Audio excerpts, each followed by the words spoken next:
8 hours or so.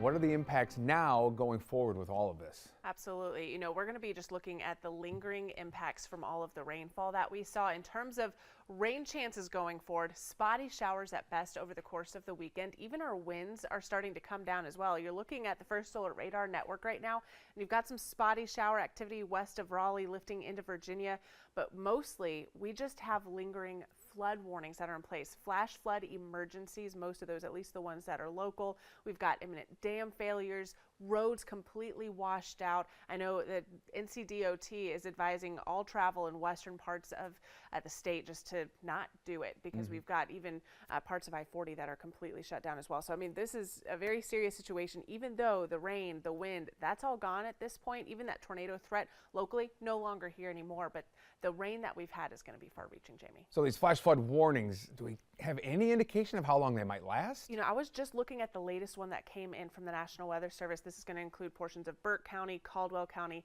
and extending down towards the south and west in McDowell County. And it's going to last all the way through Sunday afternoon. In fact, I want to read for you some of the wording from the National Weather Service in this flash flood warning, saying this is a particularly dangerous situation. Seek higher ground now.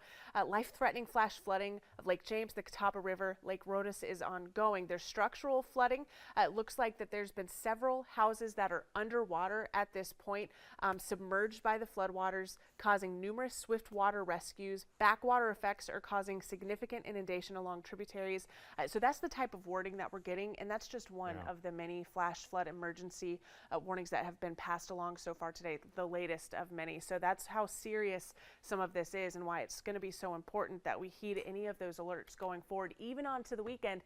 Even though we're drying out, I'll show you right now some of these estimated rain totals. Once again, when you have about 15 to 20 inches of rain fall in a very short period of time, that's why those flash flood emergencies get issued. So we are taking this very seriously, and I hope everyone is able to stay as safe as they can in those areas. Meanwhile, we're dry now in the Charlotte metro at this time. We've got winds that are calming back down, temperatures in those mid 70s. We're no longer under that wind advisory, especially as these wind gusts going forward are going to be in between about 10 and 20 miles per hour, as opposed to the 66 mile per hour wind gust that was reported at the Charlotte Douglas International Airport earlier.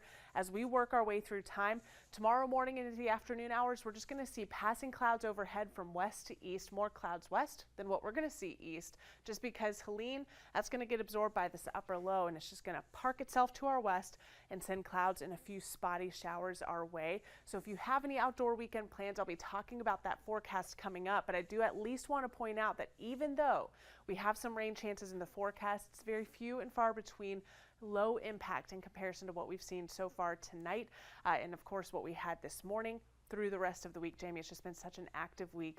Fortunately, the 7-day forecast looking ahead will be much, much calmer, and much neededly so. Now we're looking forward to seeing that here in a few minutes. Rachel, thank